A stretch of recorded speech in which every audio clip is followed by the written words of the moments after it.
Rebonsoir à tous. Il fait gris, il pleut, rien de bien original, je vous l'accorde, mais ce temps instable et variable, nous allons le retrouver demain tout au long de la journée. Pourquoi? Eh bien parce que ce soir, les nuages ne seront pas à déloger sur l'ensemble du pays, de la pluie qui tombera encore en quantité raisonnable, c'est vrai, 2 à 6 degrés pour des minima qui s'accompagneront de vent encore assez fort, 2 degrés pour Theux, pour On, 4 degrés à Fontenoy, à Gansoren, on ira jusqu'à 6 degrés. C'est à la côte qu'il fera le plus doux, au Coq entre autres. Demain en matinée, le risque d'averse sera toujours bien réel, là aussi sur l'ensemble des régions, avec possibilité toute mince de croiser une éclaircie. On ira malgré tout vers une réelle amélioration en deuxième partie de journée dans l'après-midi, sauf dans les Fagnes et en Ardennes où la pluie sera plus conséquente. 4 à 8 degrés. Côté température, 8 degrés pour la côte, 7 degrés à 15 sur le centre, à Bruxelles également, 4 degrés pour l'Ardenne et pour la région de Spa. Et ce vent toujours chahuté, 4, 5, 6 Beaufort. Il tourne au nord et poussera en rafale entre 60 et 70 km à l'heure. Ce vent qui viendra encore intensifier la sensation de froid, comptez quand même entre 5 et 6 degrés de moins. Attention, vendredi matin, si vous prenez la route en particulier, puisqu'il risque d'y avoir du brouillard givrant, des plaques de glace. Localement, c'est mieux dans l'après-midi avec de belles éclaircies, du temps sec, pas pour très longtemps. Dommage, côté week-end, voilà qui s'annonce gris, pluvieux, surtout dimanche. Les températures en revanche ne bougent pas, toujours coincées entre 5 et 7 degrés. Ce jeudi, nous fêterons Barnard. Saint-Barnard, c'est un soldat à la cour de Charlemagne. Comme ça, vous savez tout. Nous gagnerons encore 3 minutes de clarté. Je vous laisse en compagnie des éphémérides et je vous dis à très bientôt. Merci, bonne fin de soirée.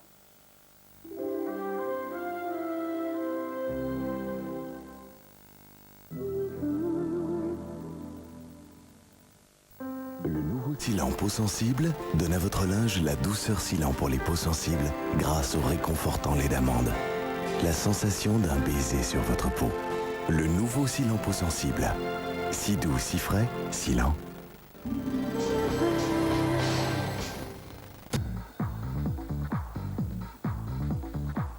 Découvrez le service chat du télétexte de RTL TVI. Vous aurez l'occasion de discuter entre amis, d'aborder vos thèmes préférés ou encore de faire de nouvelles rencontres. Rendez-vous dès maintenant à la page 800 du télétexte. Ils sont payés pour espionner votre vie privée, débusquer le marivolage ou le fraudeur à l'assurance. Reporter a pris un détective privé en filature, a suivi ses enquêtes, ses attentes et ses espoirs déçus. Enquête sur un privé, c'est Reporter vendredi, après le journal. Open d'Australie, la Belgique contre les Sœurs Williams. Justine et Kim face à Serena et Vénus, les 2 meilleures joueuses du monde. Rendez-vous à 3h30 du matin en direct avec Justine Hénin-Ardenne contre Vénus Williams. Puis Kim Clijsters contre Serena Williams. Une finale 100% belge à Melbourne, le rêve est permis. Une nuit belge en Australie à ne pas rater sur Club RTL. 2 matchs à voir aussi en différé à 9h30 jeudi matin.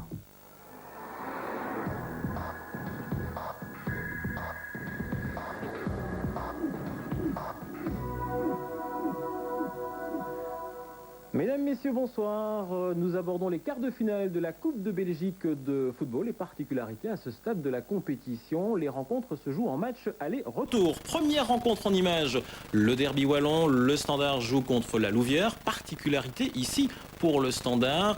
L'équipe liégeoise rencontre sa 3e équipe wallonne d'affilée dans cette compétition. Après viser Charleroi, c'est donc les Loups. Du côté de la Louvière, eh bien, la petite info, c'est que l'équipe d'Ariel Jacobs a battu au tour précédent Genk, ni plus ni moins. Au commentaire de cette rencontre, on retrouve Serge Vermeuren. Wallem au ballon et à la manœuvre. Gonzague Van Doorn sur Ernst. Moreira, le premier tir. Moreira, et on joue à peine depuis 44 secondes. Silvio Proto, qui a retrouvé sa place dans les buts, eh bien, est mis à contribution dès le début de match. Au coup de coin, c'est le premier de la rencontre pour le Standard. Le coup de tête, oh, c'est passé à rien à côté. Cette tête de Goossens qui revient bien dans le parcours. Michael Goossens sur le départ et puis finalement qui Après un premier bon match déjà, Moucron peut apporter encore de nombreux services aux Liégeois. Söderström, une possibilité peut-être à droite. Voilà, il ouvre. Le centre, Hartz, et c'est but. Et voilà. Olé, Martin Hartz, 3e but dans cette Coupe de Belgique.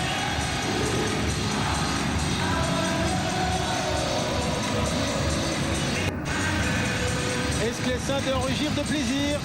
L'assist de Michael Gossens, décidément en grande forme. Et du bout du pied, Olé Martin Hartz, 1-0. Et on joue à peine depuis un quart d'heure. C'est mérité pour les Liégeois. Et Martin Hartz. Moreira, Wallem qui l'a sur le flanc gauche. Le Portugais tente sa chance. Superbe tir de Moreira. Lui qui souffrait de la cheville, bien ça ne se voit pas ce soir. Superbe frappe du petit Portugais que le public de Sclessin voudrait garder évidemment et ne pas voir partir.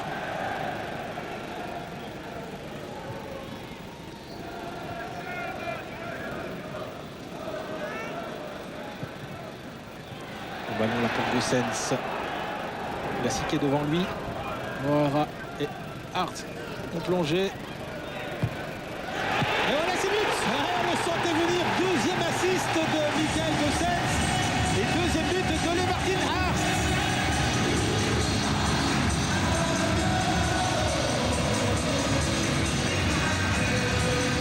On revoit cette nouvelle passe. C'est quasiment le même but que le premier. 26 minutes de jeu, le standard 2-0. 4e but du Norvégien dans cette Coupe de Belgique. Il peut viser le titre de meilleur buteur de la compétition s'il continue. Klikowski au coup de coin pour essayer de revenir au score. C'est de la tête, attention, parvient pas à se dégager ici, ça rebondit, attention le but, oh Carini, magnifique. Ah voilà un grand arrêt de Fabien Carini.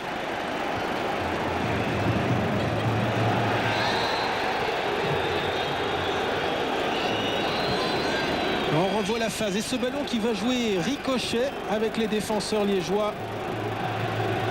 Et puis le tir et Carini des points magnifiques. Voilà Siak.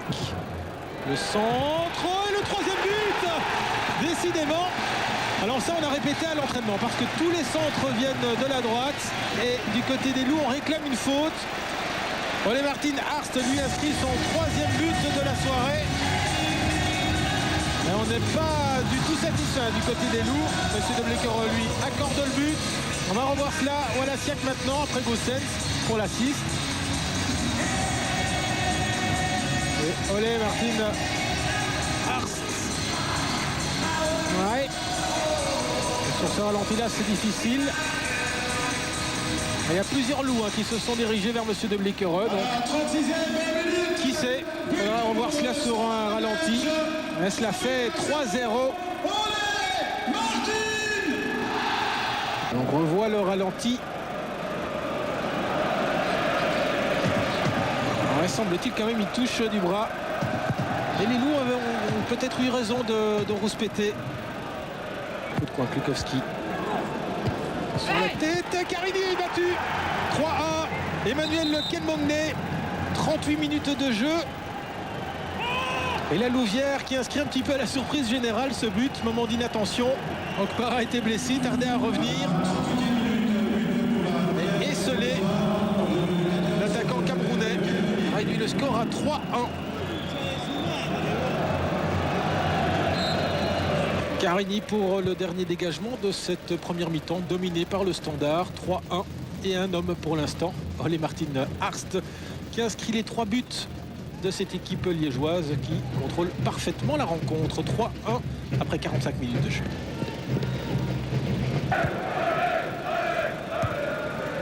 Touachi qui est bien sorti avec Moreira maintenant. Va être un petit peu juste, le Portugais conserve le ballon. Il va y aller tout seul. Oh, bonne balle pour Michael Gossens. Le tir, oh, ça passe à main à côté. Beau mouvement, il n'y en a pas eu beaucoup de ce genre. Limpide.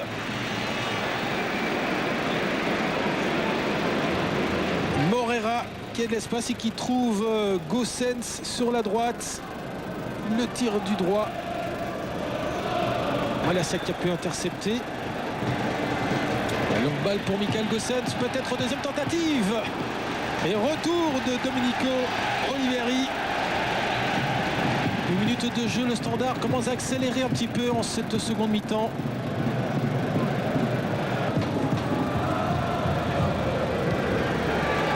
À la talonnade de Walem, c'est joli pour Gossens. Peut-être une troisième possibilité pour Michael. Proto du pied. Ah mais le mouvement, il y avait beaucoup d'idées, beaucoup de fluidité dans tout cela. Bukowski, la Louvière qui tente de s'approcher du grand rectangle, mais ne crée pas vraiment le danger. Ernst peut-être un tir, préfère jouer devant, en gros avec De Oliveira le centre, des points, attention ce n'est pas fini, Didier Ernst, la reprise contrée, ce n'est pas fini non plus. Brissac. Et voilà, Carini qui met fin à cette situation dangereuse pour les Rouges, mais qui s'offrent eux-mêmes des frayeurs.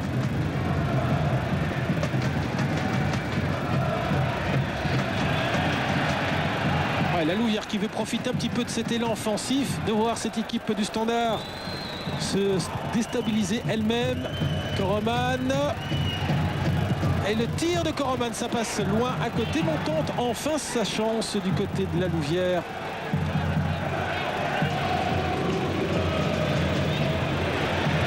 Carini, de nouveau une intervention difficile. Et le lob, il y avait en jeu de Koroman, mais décidément, le Standard, ce sont les Liégeois qui offrent les petites possibilités aux loups. De Munji maintenant. Le centre, attention, il y a des joueurs qu'on a oubliés de l'autre côté. Brissac, le tir. Oh, alors on est passé tout près du 3-2. Et finalement, c'est peut-être le premier tir au but de la Louvière dans cette seconde mi-temps.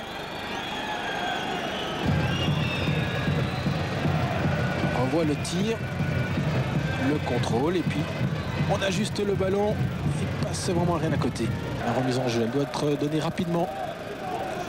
Et il faut un peu de mouvement de la part des coéquipiers. Voilà, Moreira peut repartir avec Walem. Petit geste technique. Et le Portugais est lancé.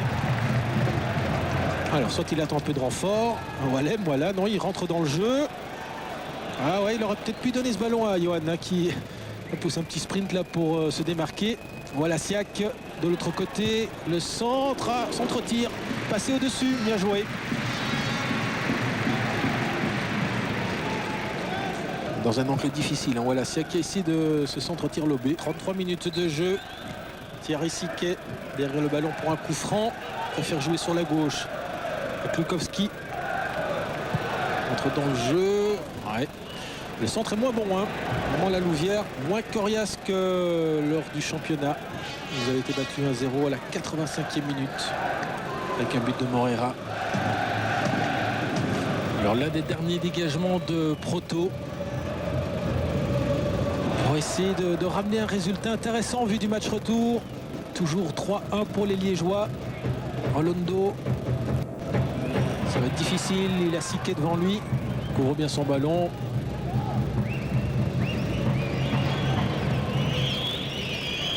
Et c'est Van Doren. Et peut-être pour une dernière offensive des Rouges. Le ballon trop long pour Rolando. Le ballon de Van Doren. Et voilà, monsieur de Bleekerom met fin à la rencontre. Score final 3-1. 3 accélérations. Finalement, on suffit à Ole Martin Arst pour inscrire les 3 buts du Standard.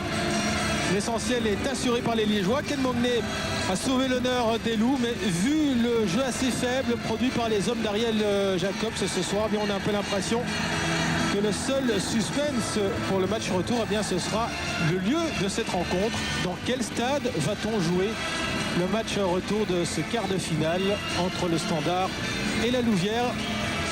Les Rouges qui ont pris un bel avantage sans doute. Victoire 3-1 et surtout 3 buts d'Ole Martin Arst. Et après la rencontre, Serge Vermeuren a voulu savoir quel était l'état de forme du moment de l'attaquant du Standard, Michael Gossens. Michael Gossens en premier mi-temps, 3 accélérations, 3 phases identiques. Vous êtes à la base des 2 premiers buts. Une phase longuement répétée à l'entraînement? C'est des phases qui sont répétées en entraînement, mais c'est des phases aussi qu'on sent pendant le match. On sait bien qu'on est un renard de surface et que quand on lui met un bon ballon dans le rectangle, c'est presque automatiquement but. Pour vous personnellement, évidemment, ces 2 assists confirment votre retour en état de grâce ici à Sclessin. Oui, c'est vrai que je suis très content d'avoir donné 2 assists, mais bon, c'est pas parce que je fais 2 beaux matchs que je dois m'arrêter là. Non, je crois que je dois continuer à travailler, me remettre de jour en jour en question pour essayer de toujours m'améliorer. Vu le départ d'Ali Lukunkus, vous avez réussi à prendre cette opportunité de vous faire confiance ici au Standard? Le départ de Lukunku, c'est vrai, a peut-être profité que maintenant je joue un peu plus. Bon, Ali s'en est allé à Galatasaray, tant mieux pour lui. Moi aussi, normalement, je devais partir aussi. Enfin, on m'avait dit que je devais partir. Je suis toujours au Standard, tant mieux pour moi. Il me reste encore 1 an et demi de contrat, donc j'espère bien aller jusqu'à la fin de ce contrat. Et dans le camp de la Louvière, c'est Ariel Jacobs, l'entraîneur, qui s'exprime tout d'abord sur le match qui vient de se dérouler et puis sur cette fameuse interrogation quant au lieu du match retour. Ariel Jacobs, début de match difficile, et puis heureusement finalement il y a ce but qui vous donne encore un espoir. C'est vrai, malgré une domination territoriale du Standard, j'estime qu'ils se sont créés très peu d'occasions en premier mi-temps. Tout le danger vient de long ballon expédié de derrière ou sur les flancs et c'est comme ça que nous encaissons les 3 premiers buts. Vous étiez privé d'Aïdoc, de Tillman, aucun regret à ce niveau-là, vu comme aussi le peu d'occasions que vous êtes créé? Disons que on nous a reproché souvent un manque de créativité. Aujourd'hui, entre autres, avec Rogerio et Koreman, j'estimais que au niveau de l'entrejeu, la circulation du ballon était meilleure. Ce sont des choix que j'ai faits. Les joueurs savaient d'avance que avec 6 matchs en 20 jours exactement et par quand même des petits matchs, il fallait au maximum essayer de gérer les efforts et de doser les efforts de chacun. Le match retour, maintenant, c'est un peu le suspense aussi. Où va-t-il se jouer? Pour vous, je suppose que, vu le résultat, il y a encore une chance. Il faut jouer à la Louvière. Je crois que c'est une décision qui se prend au-dessus de ma tête et de la tête du groupe. Votre souhait? Mon souhait, c'est d'avoir une ambiance ou disons des circonstances de jeu qui nous permettent de défendre nos chances et j'estime qu'elles sont toujours présentes à 50%, surtout grâce à ce but et qu'on a vu qu'en deuxième mi-temps qu'on pouvait faire mal au Standard. Donc il faut jouer dans votre stade, sur votre terrain? Disons sportivement, oui, et certainement pour nos supporters qui, malgré le déplacement, étaient présents en grand nombre aujourd'hui. Donc je dirais que ce serait une bonne chose, ce serait quand même un atout supplémentaire. Anderlecht Saint-Tron à présent, les Bruxellois l'ont clairement annoncé, la Coupe de Belgique, c'est leur objectif de la saison. Mais en face, il y a les Trudonnaires bien organisés autour d'un Danny Boffin plus jeune que jamais. On retrouve Martin Soyer pour le commentaire de cette rencontre. Bonsoir Luc, bonsoir à toutes, bonsoir à tous. Faux pas interdit ce soir pour Anderlecht face à Saint-Tron. Le coup d'envoi donné par les Trudonnaires. Anderlecht qui doit se faire pardonner bien sa défaite surprise dimanche 0-2 face à Westerlo. Et face à lui, je dirais un peu la bête noire des Anderlechtois, Saint-Tron, et une cinglante défaite en début de championnat 3 au Stuyvenvelt. Les Anderlechtois qui veulent d'ailleurs se reprendre après la défaite face à Westerlo. Côté équipe, un changement dans les rangs Anderlechtois. La montée au jeu d'Olivier De Scacht qui remplace Devlakov blessé. Du côté de Saint-Tron, aucun changement. C'est l'équipe qui, le week-end dernier, a signé le partage un partout face au GBA. Mornar qui appelle le ballon. Toujours Lebré. Van der Haag. Basseggio. On accélère un petit peu du côté Anderlechtois. Seol qui déborde. Le ballon pour Mornar et c'est le but. 26e minute de jeu. Ivica Mornar, la première accélération sur le flanc. Seol. Le centre qui monte parfaitement.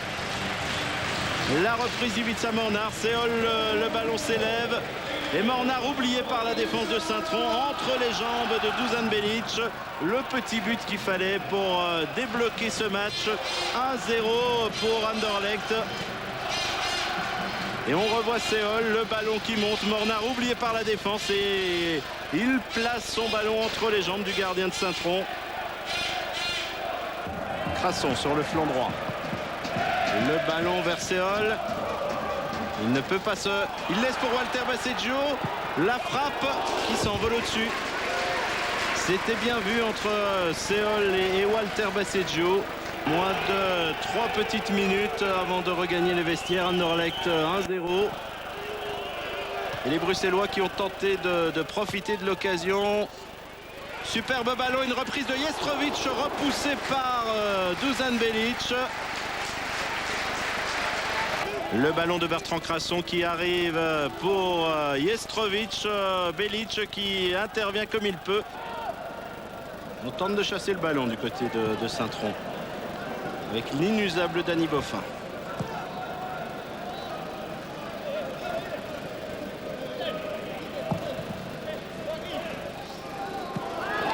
Et Jestrovic qui passe. Il évite le ballon, il va le glisser sur le gardien. Et la balle sort finalement corner. Seol qui tente de déborder. Le centre parfait et la frappe instantanée de Lovray sur la transversale. Mouvement en un temps. Magnifique mouvement en un temps. Seol et le jeune Yougoslave qui récupère le ballon et la place sur la transversale. Goran Lovray et Belic qui va encore chercher le ballon pour empêcher Jestrovic de le récupérer. Ne pas perdre le ballon. Ballon loin derrière pour Zitka. Et le grand coup de botte du gardien avec Lovray qui est parti. On s'est regardé un peu avec Jestrovic. Le ballon repoussé par le gardien Belic et Jestrovic qui ne récupère pas le ballon de Lovray. Petit moment de surprise sur ce long ballon de Zitka. Lovray et Jestrovic se sont regardés. Y avait-il hors-jeu? Bien non, pas du tout. Et petite hésitation avant de poursuivre l'action. Une superbe occasion pour Anderlecht en cette 63e minute. Occasion d'alourdir le score vers 2-0 alors que Saint-Tron revient bien dans le match. Boffin.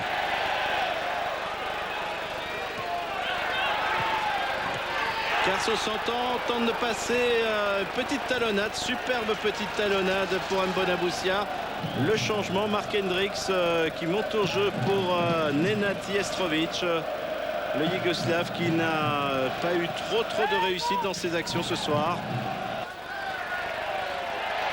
Saint-Tron qui coupe le jeu, le ballon, Mbonaboussia.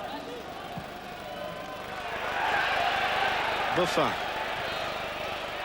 Luvens, Boffin qui s'enfonce dans le rectangle, le retour de Glenn de Boek. Pour Mark Hendricks, l'intervention quand il le fallait.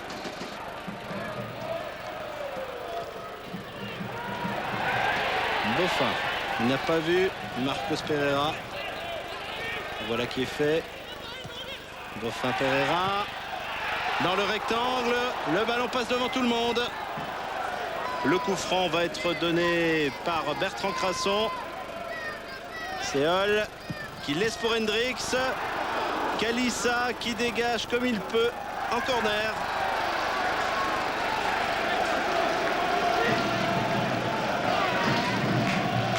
Et la frappe croisée de Mark Hendricks, il surprend Kalissa devant Mornar. Il repousse le ballon et Hendricks le corner. Belic de la tête repousse. Van der Haag s'en va chercher Hendricks. Deux gardiens devant Seol.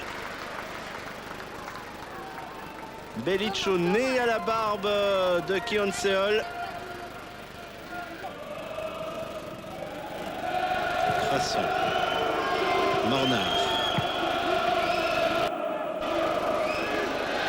Très peu d'espace. Juste le seul Seol. Le ballon pour Walter Basseggio. Et la frappe qui est au-dessus.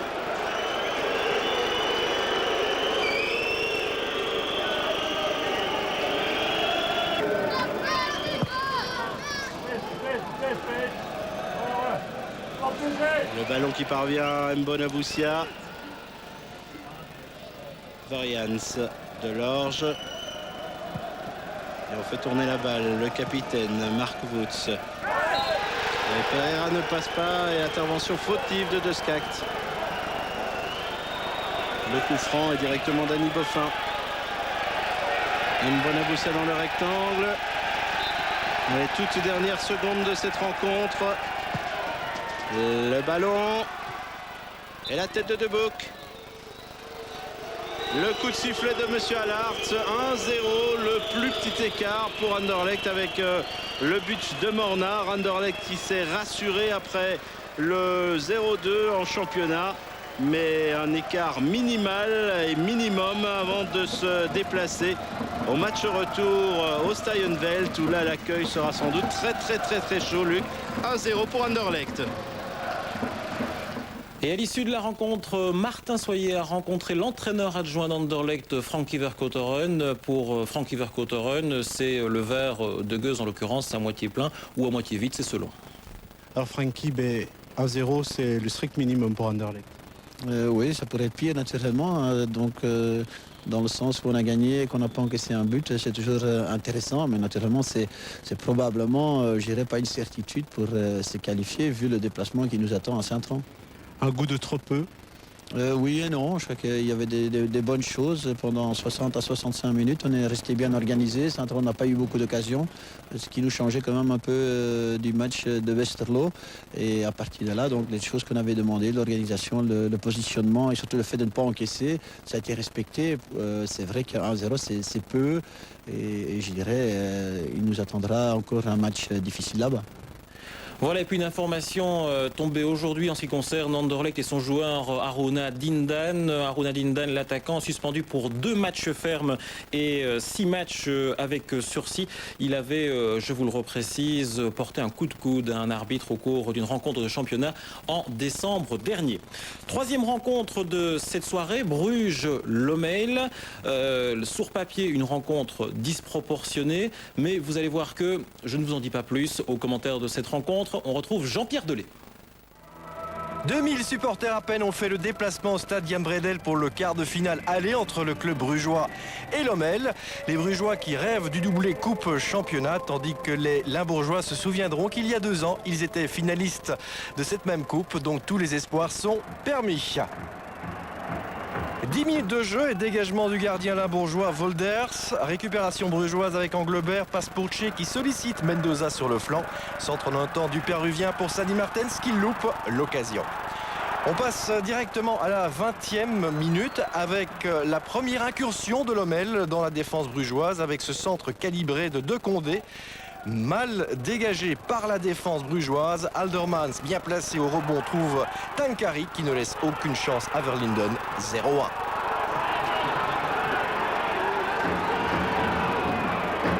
Alors qu'il reste un peu plus de 5 minutes à jouer et au plus fort de la pression brugeoise, Oufkens trouve un peu chanceusement De Condé qui à nouveau sollicite son compère Tankari. Celui-ci se joue de Verlinden et à la surprise générale inscrit le 2e but limbourgeois. 2 attaques, 2 buts, 100% de réussite pour Lommel. À moins de 2 minutes de la pause sur ce corner de Tché, une tête de Brûle au milieu d'un paquet de joueurs permet aux Brugeois de recoller au score. Voici le but de Brûle, quelque peu énervé. Le score à la mi-temps, 1-2. Deuxième mi-temps, Clément en possession du ballon qui alerte De Kock sur le flanc. De Kock pour Anglebert qui lui remet le ballon.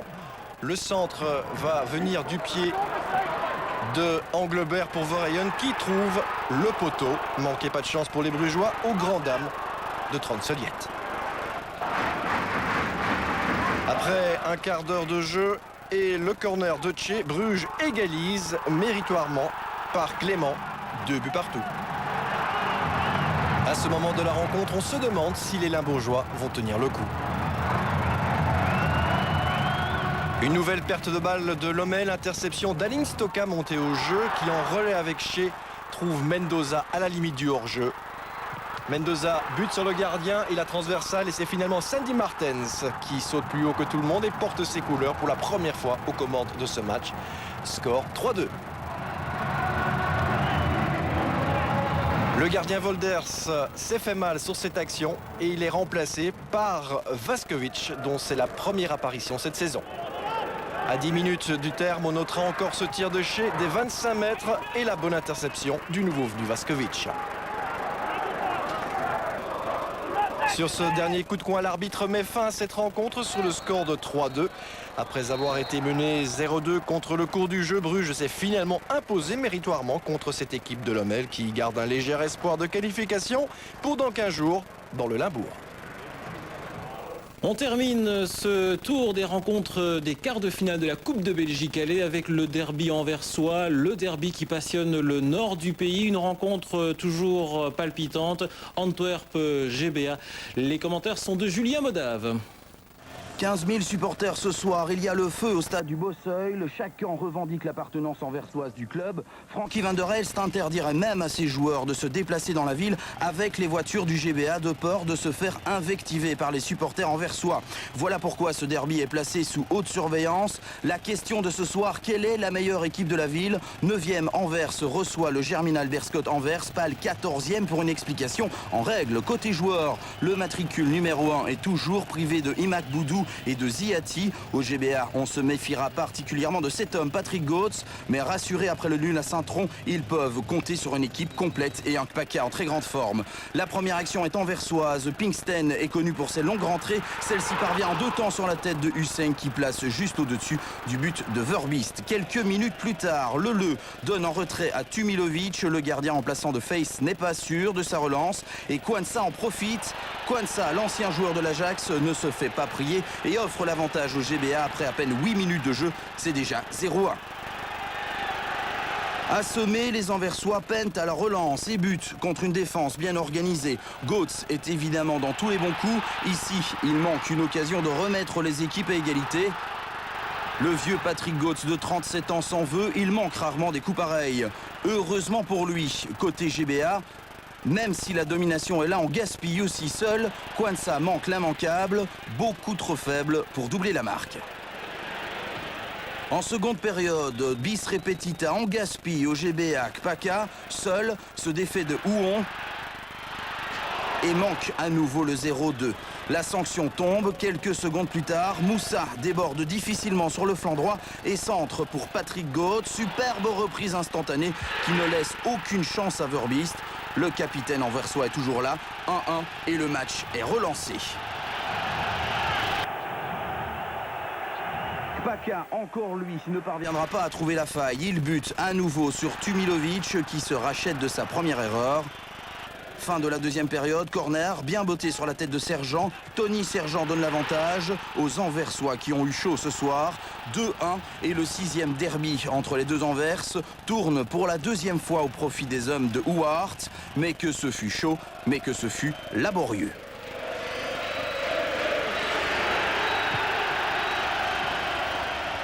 Et je vous propose à présent de visionner le tableau récapitulatif pour cette soirée avec les victoires de tous les clubs qui ont joué à domicile. Et ainsi donc pour le Standard, Anderlecht, Bruges et l'Antwerp, le contrat est rempli du moins partiellement parce que les matchs retour seront bien sûr très disputés. Nous le souhaitons, mais on a l'impression à la vue de ces résultats que ce sera le cas. Match retour donc prévu pour le mercredi 5 février. En conclusion, je vous propose cette nuit, c'est un petit peu particulier de dormir de façon fragmentée puisque là vous avez un petit peu quelques heures de pause et puis on se retrouvera pour du tennis parce que ce soir évidemment on va suivre avec beaucoup d'attention cette nuit plus précisément les demi-finales à l'Open d'Australie avec tout d'abord la première demi-finale qui verra s'opposer Justine Hénin-Ardenne face à Venus Williams. Ce sera à partir de 3h30, match en direct avec aux commentaires Pierre-Laurent Fassin et Dominique Monami Van Roost à suivre donc sur Club RTL. Et puis juste après vous aurez l'autre demi-finale avec Kim Clijsters cette fois face à Serena Williams. Et puis dans la foulée, nous rediffuserons bien évidemment ces rencontres demain sur Club RTL à partir de 9h30. Merci pour votre attention. Passez une excellente soirée et vive le sport.